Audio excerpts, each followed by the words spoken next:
മഹാനായ ജിബ്രീൽ അലൈഹിസ്സലാത്തു വസ്സലാം ലൈലത്തുൽ ഖദ്ർ കഴിയുന്ന രാത്രി എന്ന് വെച്ചാൽ ഇന്ന് രാത്രി ലൈലത്തുൽ ഖദ്ർ ആണെങ്കിൽ നാളത്തെ പ്രഭാതം, ആ ലൈലത്തുൽ ഖദ്ർ കഴിയുന്ന ആ രാവിൽ ആ സുബ്ഹിയുടെ അടുത്ത സമയത്ത് മലക്കുകളെ വിളിച്ചുകൊണ്ട് പറയുന്നുണ്ട്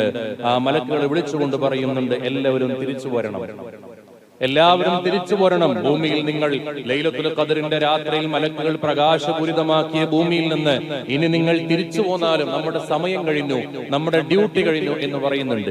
ആ സമയത്ത് മലക്കുകൾ ചോദിക്കുന്നു, യാ ജിബ്രീൽ മാ സനഅല്ലാഹു ഫീ ഹവായിജിൽ മുഅ്മിനീന മിൻ ഉമ്മത്തി മുഹമ്മദിൻ സ്വല്ലല്ലാഹു അലൈഹി വസല്ലം.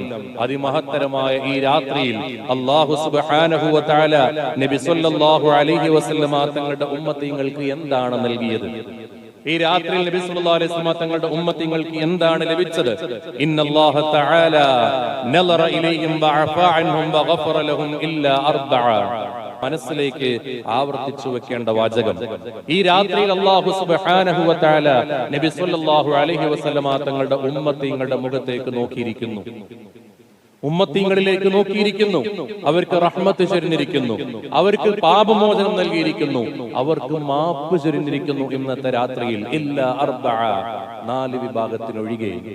ആലോചിച്ചു നോക്കൂ നിങ്ങൾ, ലോകത്ത് മുഴുവനും എല്ലാ സ്ഥലങ്ങളിലേക്കും അള്ളാഹുവിന്റെ മലക്കുകളെ ഇറക്കിക്കൊണ്ട് അതിമഹത്തരമായി സംവിധാനിക്കുന്ന, അള്ളാഹുവിന്റെ റഹ്മത്ത് പാരാവാരം പോലെ തുറന്നു വെച്ചിരിക്കുന്ന ഒരു രാത്രിയിൽ 4 വിഭാഗം ആളുകൾക്ക് അള്ളാഹു സുബ്ഹാനഹു വ തആലയുടെ നോട്ടം കിട്ടിയില്ല, അള്ളാഹുവിന്റെ റഹ്മത്ത് ലഭിച്ചില്ല, അള്ളാഹുവിന്റെ മാപ്പ് ലഭിച്ചില്ല, പാപമോചനം ലഭിച്ചില്ല. ആ സമയത്ത് ചോദിക്കുന്നു, മൻ ഹൗലാഇൽ അർബഅ, ആരാണ് ആ 4 വിഭാഗം? ഹതഭാഗ്യരെന്ന് വിശേഷിപ്പിച്ചാൽ ആ പദം തന്നെ അർത്ഥമില്ലാതെയായി പോകും. എല്ലാ മനുഷ്യർക്കും പുറത്തു കൊടുക്കുന്ന ആ രാത്രിയിൽ ഈ 4 വിഭാഗം മനുഷ്യർക്ക് പുറത്തു കൊടുക്കില്ലത്രേ. ആരാണ് ആ 4 വിഭാഗം ആളുകൾ? ഒന്നാമത്തെ മനുഷ്യൻ എന്ന് പറയുന്നത് മുദ്മിനു ഖംദിൻ, കള്ളു കുടിക്കുന്നവനാണ്, കള്ളുകുടിയിൽ നിന്ന് മാറി നിൽക്കാത്തവനാണ്. ചിലപ്പോ പകൽമാനായിരിക്കാം, രാത്രി സമയങ്ങളിൽ നന്നായി കള്ളു കുടിച്ചുകൊണ്ട് കൂതാടിക്കൊണ്ട് മോശത്തരങ്ങളായ പ്രവർത്തനങ്ങളിലേക്ക് നടന്നു ചെല്ലുന്നവനായിരിക്കാം. ഒന്നാമത്തെ മനുഷ്യൻ എന്ന് പറയുന്നത് കള്ളു കുടിക്കുന്ന മനുഷ്യനാണ്. എന്നെങ്കിലും ഒരിക്കൽ കള്ളു കുടിച്ചവനെ കുറിച്ചല്ല പറയുന്നത്, മദ്യപാനം ശീലമാക്കിയവൻ, എപ്പോഴോ കുടിച്ചുപോയി പിന്നീട് ആ തിരിച്ചറിവ് വന്ന സമയത്ത് തൗബ ചെയ്തു അള്ളാഹുലേക്ക് മടങ്ങി, അവനെ കുറിച്ചല്ല. മറിച്ച് ഇപ്പോഴും കള്ളു കുടിച്ചുകൊണ്ടിരിക്കുന്നു, റമദാൻ കഴിഞ്ഞോട്ടെ തുടർന്നുകൊണ്ടിരിക്കണം, റമദാനിലും കുടിച്ചുകൊണ്ടിരിക്കുന്നു. അള്ളാഹു തആല കാത്തുരക്ഷിക്കുമാറാകട്ടെ. രണ്ടാമത്തെ ആളാരാണ്? മാതാപിതാക്കളെ ബുദ്ധിമുട്ടിപ്പിച്ചവനാണ്. മാതാപിതാക്കളെ ബുദ്ധിമുട്ടിപ്പിച്ചവൻ എന്നതിന്റെ വിശദീകരണത്തിൽ മഹത്തുക്കൾ പറയുന്നുണ്ട്, മരണപ്പെട്ടു പോയ അല്ലെങ്കിൽ ജീവിച്ചിരിക്കുന്ന ഉമ്മക്കും ഉപ്പക്കും ദുആ ചെയ്യാത്തവൻ വരെ ഈ പരിധിയിൽ വരും എന്നുള്ളതാണ്. അതുകൊണ്ടാണ് പരിശുദ്ധ ഖുർആൻ റബ്ബിർഹംഹുമാ കമാ റബ്ബയാനി സഗീറ എന്ന് പരിശുദ്ധ ഖുർആൻ പഠിപ്പിച്ചത്. മാതാപിതാക്കൾക്ക് വേണ്ടിയുള്ള ദുആ. ആ മാതാപിതാക്കളെ ബുദ്ധിമുട്ടിക്കുന്നവൻ, മാതാപിതാക്കളോട് ചേ എന്ന് പോലും പറയരുത് എന്ന് പറഞ്ഞിട്ട് ആ മാതാപിതാക്കളെ പരിഗണിക്കാതെ തന്റെ ഭാര്യയ്ക്ക്, തന്റെ മക്കൾക്ക്, തന്റെ ഇഷ്ടങ്ങൾക്ക് വേണ്ടി ഉമ്മയെയും ഉപ്പയെയും മാറ്റി നിർത്തിയവനാണ് രണ്ടാമത്തെ മനുഷ്യൻ. മൂന്നാമത്തെ മനുഷ്യനാരാണ്? കുടുംബ ബന്ധം മുറിച്ചവനാണ്. കുടുംബബന്ധം മുറിച്ചവനാണ് മൂന്നാമത്തെ മനുഷ്യൻ. നാലാമത്തെ മനുഷ്യൻ ശത്രുത വെക്കുന്നവനാണ്. അവനോട് ശത്രുത വെച്ചുകൊണ്ട് അവനെ നശിപ്പിക്കണം, അവനെ തടയണം എന്ന് പറയുന്നവനാണ്. ഇതിന്റെ വിശദീകരണത്തിലാണ് മുഷാഹിൻ എന്ന് പറയുന്ന ഒരു വിഭാഗത്തിന് ഈ രാത്രിയിൽ പുറത്തു കൊടുക്കൂല എന്ന് പറയുമ്പോൾ ചോദിക്കുന്നുണ്ട്, ആരാണ് മുഷാഹിൻ? ആരാണ് മുഷാഹിൻ? കുടുംബബന്ധം മുറിച്ചുകൊണ്ട് ഉള്ളവനാണ് ഒരുത്തൻ. മറ്റൊന്ന് മുഷാഹിനാണ്. ആരാണ് മുഷാഹിൻ എന്ന് ചോദിച്ചപ്പോൾ മറുപടി പറയുന്നത്, മുഷാഹിൻ എന്ന് പറയുന്നത് ഹുവൽ മുസാരിം, അവൻ മുസാരിമാണ്.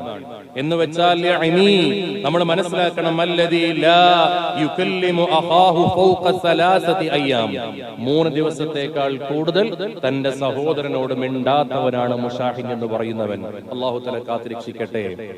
നിസാര കാര്യങ്ങൾക്ക് വേണ്ടി പിണങ്ങി നടന്നുകൊണ്ട് ജീവിക്കുകയാണെങ്കിൽ, നിസാര കാര്യങ്ങളുടെ മേൽ കുടുംബ ബന്ധം മുറിച്ചുകൊണ്ട് നടക്കുകയാണെങ്കിൽ നമ്മൾ മനസ്സിലാക്കണം, ലൈലത്തുൽ ഖദ്റിന്റെ രാത്രിയിൽ ഉടയ തമ്പുരാന്റെ മുന്നിലിരുന്ന് കരണ്ട് കൊണ്ട് ദുആ ചെയ്താൽ പോലും അല്ലാഹു സുബ്ഹാനഹു തആലയുടെ കാരുണ്യത്തിന്റെ നോട്ടം കിട്ടില്ല എന്ന് മനസ്സിലാക്കണം.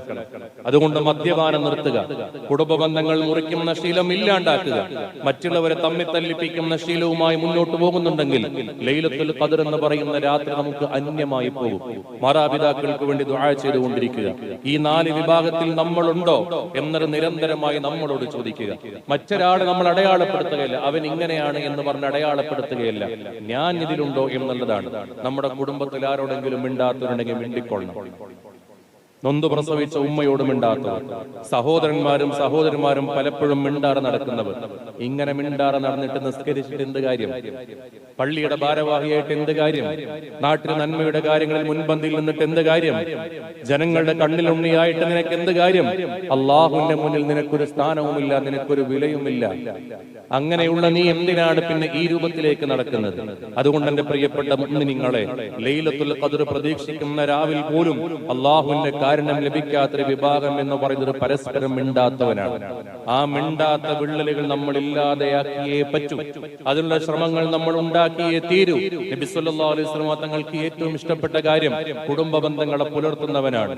കുടുംബ ബന്ധങ്ങളെ ശിഥിലമാക്കുന്നവൻ എന്നിൽപ്പെട്ടവനല്ലെന്ന് പരിശുദ്ധ റസൂൽ സല്ലല്ലാഹു അലൈഹി വസല്ലം തങ്ങൾ പഠിപ്പിച്ചിട്ടുണ്ടെങ്കിൽ എത്രയോ വഴല് കേട്ടില്ലേ?